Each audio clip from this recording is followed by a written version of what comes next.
Right then, this is a quick road test video on one of the foulest of days, and this is for a Toyota RAV4. It's the short wheelbase 3-door car.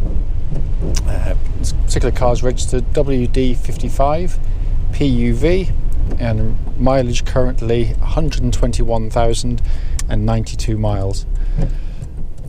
The reason we do these videos on all of our cars, regardless whether they're what we call our trade or part exchange cars like this one or our main retail stock, is so that anyone that's looking at this car in the advert online actually gets to see the car in operation. The reason we feel it's important, and especially on cars of this age and mileage, is that we know to our costs when we're going to go and see cars which can look great in the photographs and in the description given, only to get there and find out when you drive it it's got fundamental faults which shows up whilst driving the car. So that's why we do it. So as it says in the advert, this car came in as a part exchange to us.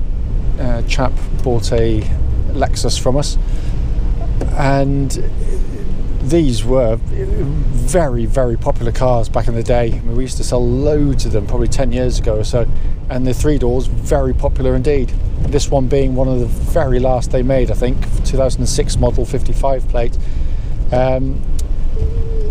Car starts absolutely instantly. It was a really cold morning this morning and it fired straight into life, settled to an absolutely smooth, even idle.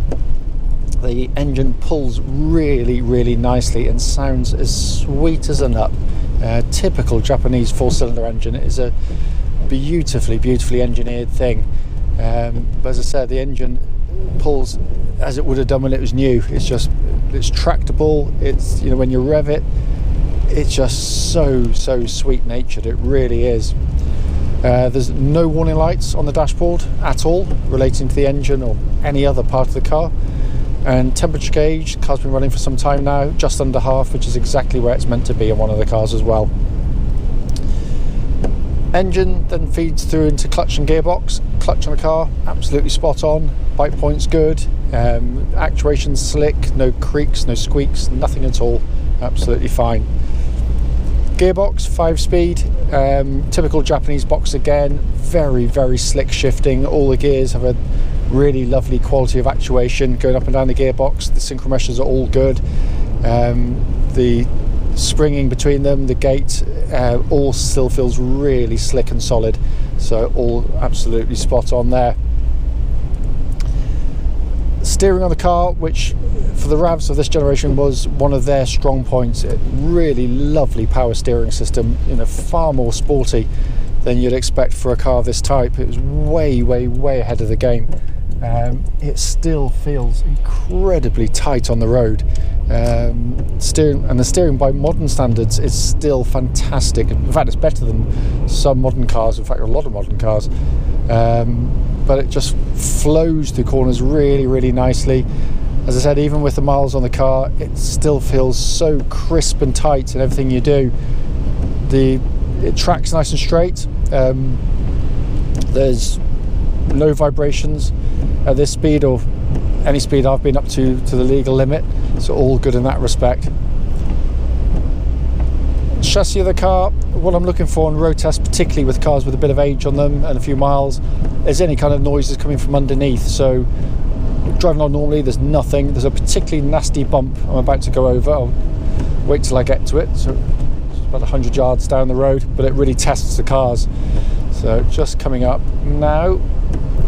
That one there's horrible. So if there's anything loose underneath, it tends to chatter or rattle through there, but it doesn't. It's absolutely silent in that respect. The chassis is also it's brilliant, absolutely brilliant. It's a really chuckable, fun car, but one that's actually very comfortable. The ride's really compliant. It's really nicely damped. You can see yourself spending many hours driving it and feeling absolutely fine coming out the other end. But for a car of its age and mileage, it's astonishing just how tightly this car drives. Just going to check behind and make sure no one's directly behind me, and give the brakes a bit of a shove. Lovely solid brake pedal on the car. Again, what I'm looking for is that good initial bite which it's got, but also that it shouldn't have any sort of pulsing or vibrations coming back through the brake pedal, and there's nothing at all. It's absolutely spot on. Inside the vehicle, it's in really, really good condition. We've not cleaned it, it's exactly as it came to us, but chaps kept it very nicely, I have to say. Typical Japanese, not a squeak, not a rattle, nothing from the interior. Absolutely beautifully put together cars, really, really are. But it all, if someone spent half an hour giving it a clean, because it is such a clean car, it would come up absolutely beautifully, I have to say. It's been kept very nicely. Everything I've pressed thus far seems to have worked absolutely fine. Radio, the heater's lovely on the car, all the dials, all the gauges working exactly as they should. I've not pressed every single last button, I'm going to be absolutely honest with you, but all the stuff I've pressed thus far has worked exactly as intended. Nice model, because obviously you've got the sunroof up above, which is where the camera's mounted currently. Adds a lot of natural light into the car. As I said at the start, the point of it, only a brief one, is literally just to show you the car in operation, and I must admit it's lovely to get back in one of these, because it just shows what a fantastic car they were at the time. It drives, I can't fault it really. It's, it is a 15-year-old car with 121,000 miles, but it doesn't drive like it just drives very, very sweetly indeed. If you've got any questions, don't hesitate, do give us a call.